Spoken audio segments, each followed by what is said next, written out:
হ্যাঁ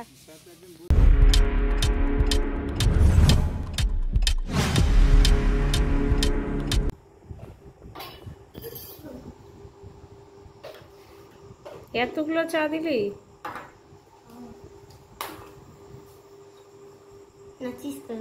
না চিজ করতে হবে। নমস্কার বন্ধুরা, সবাই কেমন আছেন? আশা করি ভালোই আছেন। নতুন একটা ব্লগ ভিডিও নিয়ে চলে আসলাম। সিজার স্কুল খুলে গেছে, আজ থেকে আবার শুরু। তো টিফিন দিয়ে দিলাম, হেভি টিফিনে ওকে রাইস দিয়েছি, মানে ভাত আর আলু ভাজা। আর শর্ট টিফিনে ওকে একটু কাজু কিশমিশ শসা এসব দিলাম। যা গরম পড়েছে, যাই হোক আজকে স্কুলে যাক, দেখা যাক কীরকম থাকে শরীর, তারপরে আবার যাবে, কারণ এত গরম। তো সৃজা রেডি হয়ে গেছে, ওর আন্টি আসলে, গাড়ি আসলে বেরিয়ে যাবে। এই যে আন্টি চলে এসছে।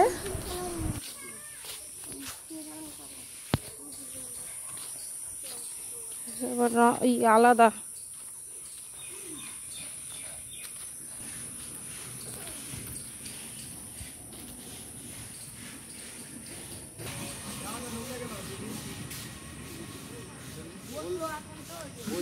হ্যাঁ ওটা তাহলে আমি ওর বাবার কাছে শুনে নিই। হ্যাঁ কালকে জানিয়ে দেবো, কারণ হচ্ছে এই জায়গাটা তো এখন আমাদের দুই বোনের, তো আমার ওর হাজবেন্ডের কাছেও শুনতে হবে। ঠিক আছে, না মানে আমাদের গাড়ি তো ওখানেই থাকে, বলছিল যে এখানে গাড়ি রাখলে অসুবিধা নাই আর। তো যদি বলে তাহলে রাখবো, নাহলে ওখানেই রাখবো। ঠিক আছে ঠিক আছে, আমি শুনে নিয়ে জানাচ্ছি। হ্যাঁ বাবা আসো।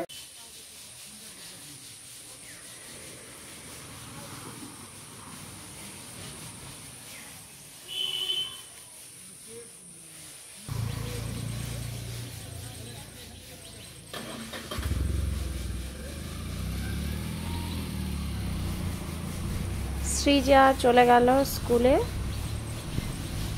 খুব গরম পড়েছে, মানে এতই গরম আর রোদ, যা সহ্য করা যাচ্ছে না। এবার আমি যাব রান্নাঘরে, কিছু রান্না বাড়া কাজকর্ম আছে, ওগুলো সেরে নিই।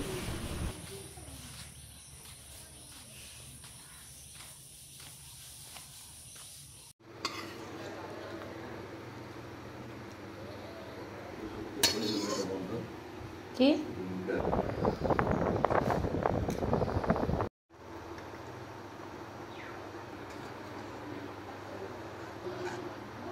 রান্নাবাড়া খাওয়া দাওয়া হয়ে গেল আমার, আর এখন সৃজা আসবে। তো সামনে অনেক শাক পাতা হয়েছে, এটাই দেখছিলাম, আর বাইরে দাঁড়িয়ে আছি, গাড়ি কখন ঢুকবে।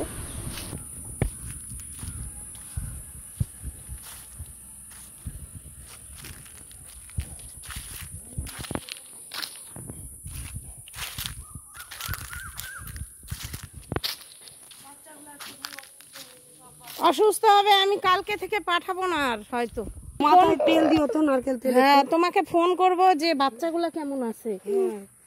না আস্তে আস্তে শরীরটা খারাপ হবে। কেন বেচু?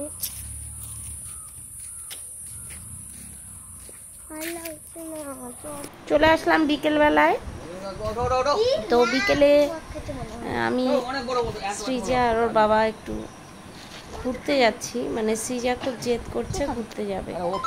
তো আপাতত হয়তো আমার দিদির বাড়িতে যাব। তো বিকেল এখন মোটামুটি এরকম করে আইলাম, কারণ এত গরম রোদ।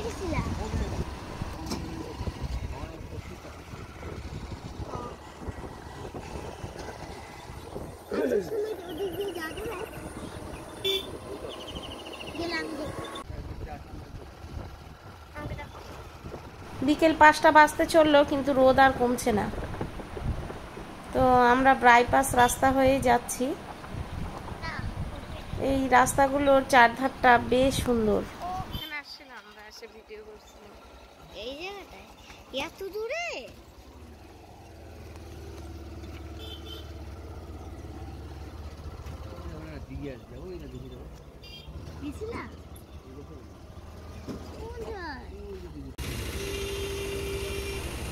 এই জায়গাটার নাম বংশীহারি। এখান থেকে ডান দিকে রাস্তা নেবে শিহল মহিপালের।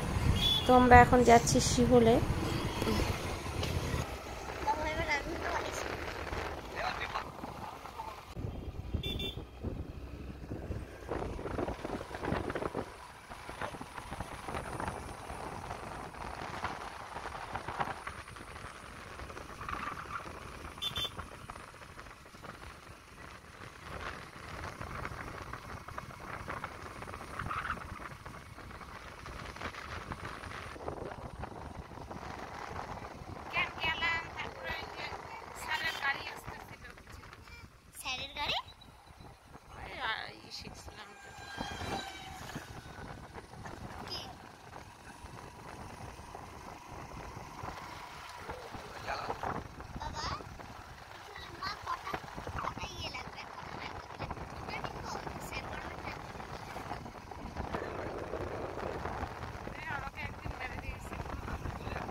মৌমাছি কামড়াইছে।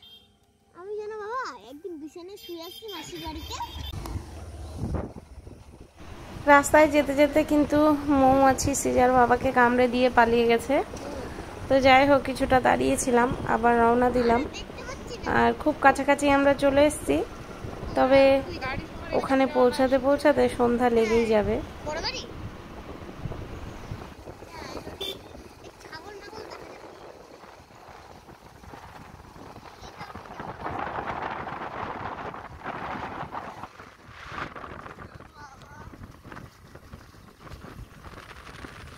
ওই যে চলে এসেছি, ওই যে দিদির বাড়ি দেখা যাচ্ছে। আমরা কিন্তু এর আগে কিছুদিন আগে এসেছিলাম, সেই ভিডিও শেয়ার করেছি। যাই হোক, আবার চলে এসেছি আমরা।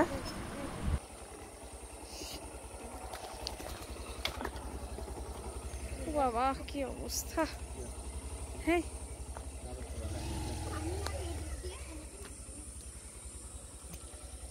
ওরে বাবা, আমগুলো লাল হয়ে গেছে রে পাকে।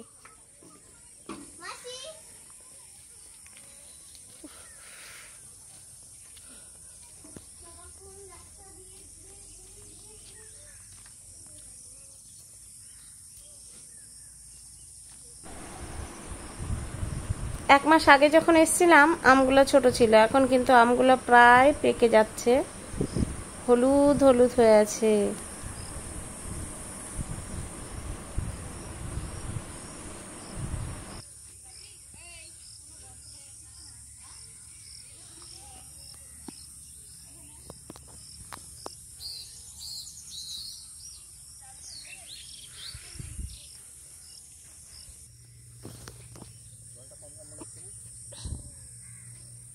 সেদিনের মতোই তো লাগতেছে,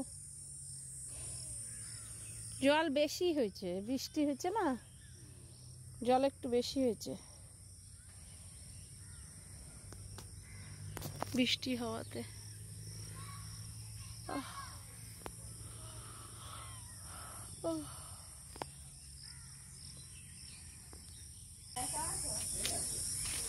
তো চলো এখন ভেতরে যাই, সন্ধ্যা লেগে আসছে আর ছবিও ভালো আর আসতেছে না।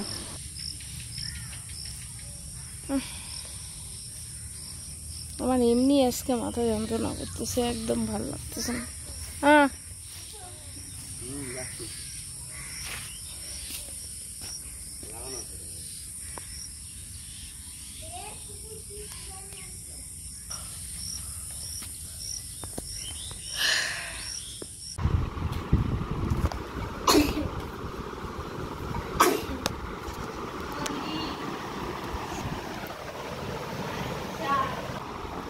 আসেনি মনে হয় উজ্জ্বল দাদা এবার।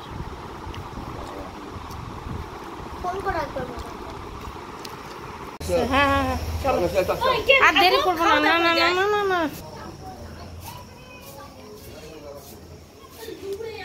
সারা ওই বেলা আমি মাংস, আমার বাড়ি কাজ যে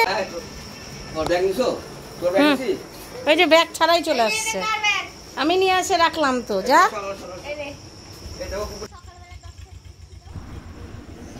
তো আমরা এখান থেকে রওনা দিয়ে দিলাম। এখন সন্ধ্যা 7:30 হবে। যাই হোক, মোটামুটি 40 মিনিটের মধ্যে আমরা বাড়ি পৌঁছে যাব।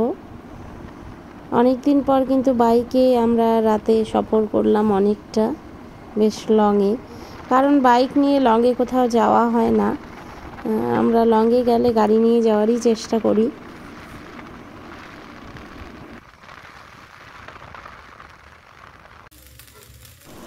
বাড়িতে চলে এসেছি, এসে আবার ওই বেলা মাংস করেছিলাম, আর এখন ফ্রাইড রাইস রান্না করছি। কারণ সৃজা ওর বাবা ওরা দুজনেই বলছে যে ফ্রাইড রাইস খাবো। তো সদ্য কিন্তু ঘরে ঢুকেছি, এখনও কোনো কাজই করা হয়নি। তো সম্পূর্ণ ভিডিও অবশ্যই শেয়ার করব তোমাদের সাথে, কিছুদিন দেরি হবে। আজকের ভিডিওটা তোমাদের কেমন লাগলো অবশ্যই কমেন্ট করে জানাবা। আর আমি ফ্রাইড রাইসটা হাঁড়ির মধ্যে ঢেলে রাখবো, কারণ রাতে খাওয়ার পরে যা বাঁচবে কিছুটা ফ্রিজে ঢোকানো যাবে। তো বন্ধুরা, আজকের ভিডিওটা তোমাদের কেমন লাগলো অবশ্যই কমেন্ট করে জানিও। সবাই ভালো থেকো, সুস্থ থেকো।